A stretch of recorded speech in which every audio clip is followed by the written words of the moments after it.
Cold open. Dale Whitmore was 41 years old, 3 months behind on his mortgage, and currently arguing with a self-checkout machine about a bag of frozen peas. He'd been a lineman for the county power company for 18 years. The kind of job where you got used to lightning, wasps' nests, and the occasional angry raccoon in a transformer box. Nobody ever called Dale remarkable. He was reliable, which is a different thing entirely. That night, a light that wasn't a light landed in his backyard, crushing his tomato plants. A voice, smooth, translated, slightly off, in its rhythm, and asked if he would like to participate in a paid contract, requiring physical resilience on a non-terrestrial worksite. Dale looked at his crushed tomatoes. He looked at his mortgage statement on the kitchen counter. Pays good? Substantial. When do we leave? Warning scene. The recruiter, a squat, silver-suited being with many joints in its fingers, slid a data tablet across the table. Casualty statistics. Mission failure rates. A list of previous human applicants, none of whom had a previous after their name. You should understand, it said, voice flattening through the translator, that Kraxis-9 has a 100% non-survival rate among contracted species below. Tier 4 physiology. Your species is classified Tier 9. This is, statistically, a death sentence with a signing bonus.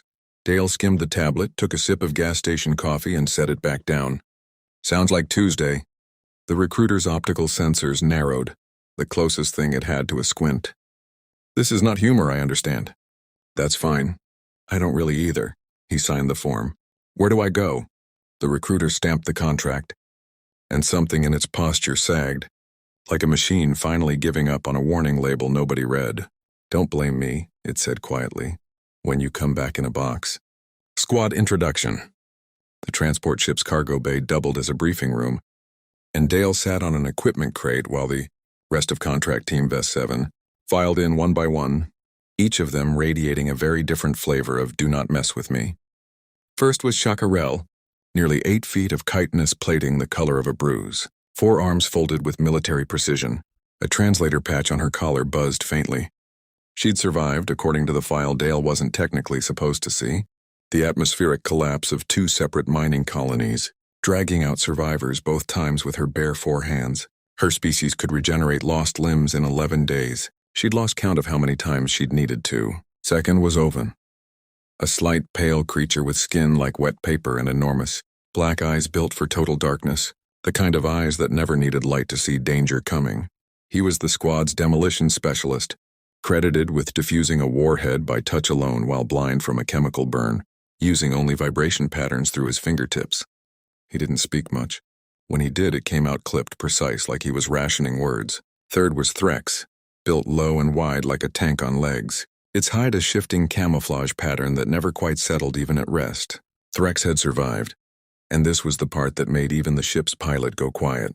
6 months alone on a planet with a surface, temperature that melted standard hull plating, subsisting on nothing but recycled moisture and stubbornness. Its resting heart rate was 11 beats per minute. It called this efficient. Fourth was Command Liaison Peshny, smaller than the rest, iridescent-scaled, whose file was mostly redacted except for one line.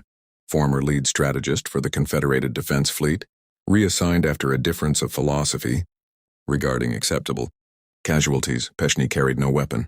Peshny didn't need one. Then there was Dale. No regeneration. No infrared eyes. No 6 months alone survival record. Just a man in a company-branded windbreaker, holding a thermos of coffee, looking next to the others, like someone who'd wandered into the wrong meeting.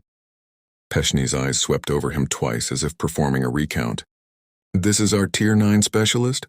Lineman, Dale said, raising the thermos slightly in greeting. Dale. Lineman. Power lines, storms, down trees. That kind of thing. Nobody responded. Chacarel's forearms unfolded slightly. A gesture Dale would later learn meant something close to, this is going to be a long contract. Comedy escalation loop.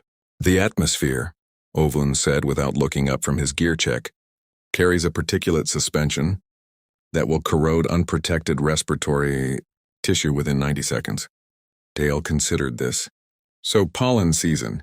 Bad one. Oven's black eyes turned toward him fully for the first time. It is not pollen. Sure, but same idea. You just don't go outside in May without a tissue. I had a summer where my eyes swelled, shut for 3 days from the oak trees behind my house. Chacarel leaned in. You survived unprotected exposure to airborne biological toxins for 3 days. I mean, I complained the whole time. Does that count against it? The gravitational variance near the equatorial belt fluctuates without warning. Peshny explained, projecting a hazard map. Personnel have been thrown upward at lethal velocity with no observable trigger. Huh, Dale said. Like a trampoline, then. My nephew broke his arm on one of those at a birthday party. Recreational device. Designed for children. Designed for children, yeah. Doesn't mean it's safe. Kid went through a fence. Threx's camouflage pattern flickered rapidly. Dale would come to recognize this as the alien equivalent of a slow blink of disbelief. The apex predator native to this region, Owen continued, pulling up a specimen scan of something with too many limbs and no visible eyes, hunts through seismic vibration, and has been recorded exceeding 60 kilometers per hour in bursts. Dale squinted at the screen. That's basically just a big dog. Silence. A large domesticated earth predator, Peshny said slowly, that you keep in your home. Not that big. But my sister's got a mastiff that chases the mailman every single day. Every day, same time, full sprint. This thing looks slower, honestly. Chacarel made a sound that the translator rendered simply as distress. The terrain includes crevasse fields with unstable footing, Peshny said.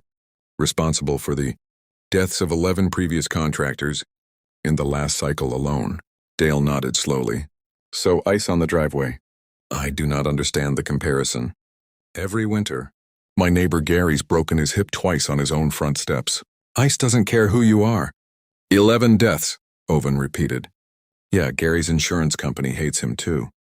Arrival and world reveal. Did not ease them in. The transport doors opened onto a sky the color of a healing bruise, streaked with slow-rolling clouds that occasionally lit from within like something enormous was breathing behind them. The ground was a cracked glassy black that radiated heat in visible shimmers, and the wind carried a fine gray dust that hissed against their suits like static. Within the first 90 seconds, Owen's suit display flared amber, then red, environmental filters straining audibly against the particulate load. Threx's camouflage plating locked up entirely, overheating, forcing the big alien to physically vent steam from joint seals. Chacarel's forearms moved in practiced. Efficient sync sealing a hab tent against the wind with the grim urgency of someone who'd done this exact drill on 2 dying colonies. Dale stepped off the ramp in his sealed suit, looked up at the bruised sky and said, looks like a storm's rolling in back home. Peshny's translator crackled. Your vitals, the alien said, checking a scanner pointed at Dale, are unchanged. Feels a little muggy, Dale said, adjusting his collar. Otherwise, no complaints.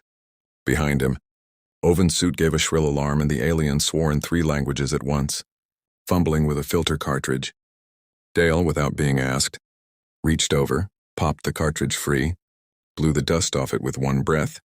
The same motion he used, clearing sawdust off a table, saw, and clicked it back into place. The alarm stopped. Owen stared at him through the faceplate. How? Owen said. Did you do that? Did what? Filter was just packed. Same thing happens to my shop vac every fall. Dale shrugged and kept walking toward the hab tent, boots crunching on glassy black ground that had killed 11 contractors last cycle, whistling something tuneless under his breath. Nobody else said anything, but Peshny's eyes followed him the entire way, recalculating something behind that iridescent gaze. The storm. The first true Kraxis-9 storm arrived at what passed for dusk, and the squad went into full lockdown protocol. Reinforced tent anchors, pressure seals, Threx physically bracing the structure's frame while Chacarel held a secondary strut with all 4 arms. Wind that could strip paint off hull plating screamed across the camp for 6 straight hours. Dale sat in the corner with a ration bar, occasionally glancing up when the tent groaned. This ain't bad, he said. We get worse than this every August. Had a storm take our whole carport off the house one year, found the roof 3 streets over. You experience this regularly. Threx's voice strained under the physical effort of holding the strut. Every summer, you learn to just wait it out. Want a cracker? The swarm. A cloud of flying organisms, each roughly the size of a dinner plate and equipped with something like a stinger, descended on the camp at midday. Full hazard protocol, sealed suits, defensive perimeter, Owen deploying a sonic deterrent device with visibly shaking hands. Dale grabbed a rolled-up equipment manual and started swatting them out of the air, one at a time, muttering, "Every summer cookout." I swear to God, between hits. Chacarel watched him clear a 3-meter radius with what amounted to a magazine. You are unarmed. Didn't need a gun for wasps back home either. Just gotta be quicker than them and meaner than your uncle at a barbecue. The collapse. The ground beneath the eastern supply cache gave way without warning. Dropping into a crevasse, field exactly like the one that had killed 11 contractors. Threx went in up to the chest before Chacarel hauled it out by main force, both of them shaking with adrenaline. Dale, 10 meters back, had simply stepped sideways the instant the ground shifted pitch under his boot. The way you learn to read thin ice or a rotten porch step without thinking about it. Felt that coming, he said. Ground sounded hollow, same as a bad patch of ice. Peshney's internal log entry recorded that night read, Contractor Whitmore demonstrates no measurable specialized training, yet consistently anticipates and neutralizes hazards through what he calls just knowing. Team casualties, 0. Beginning to suspect. Tier classification system fundamentally fails to account for accumulated ordinary hazard. Experience. Recommend review. Also, he made something called camp coffee over an open flame, and it was, against my expectations, excellent. The silence. The most feared hazard on Kraxis-9 wasn't loud. It was quiet and a total seismic and atmospheric stillness that preceded the planet's most violent phenomenon, a pressure inversion capable of collapsing a hab tent like a soda can. Full squad went to maximum brace position, sealed and braced, Owen counting down in a flat, controlled voice that didn't quite hide the fear under it. Dale noticed the stillness first, actually, before any instrument did. Storm's about to break, he said, calm as ever, already tightening. The last tent strap with the unhurried economy of a man who'd done it 100 times back home. Air goes real quiet right before. Same as before a tornado. You just get a feel for it. The inversion hit 12 seconds later, hard enough to buckle a support strut. The tent held, barely. Threx afterward sat very still for a long moment. You knew, it said, before the instruments registered it. Yeah, well. Dale shrugged, checking the strap he'd tightened. Instruments are new here. Weather ain't new to me. Status flip. Something had changed by day 12, and nobody said it out loud, but everybody acted on it. When Owen's readings disagreed with Dale's gut, Owen quietly deferred to the gut. When Peshney drafted the next patrol route, Dale's suggested path. Just follow the low ground. Water always finds the safe way down. Got adopted without argument.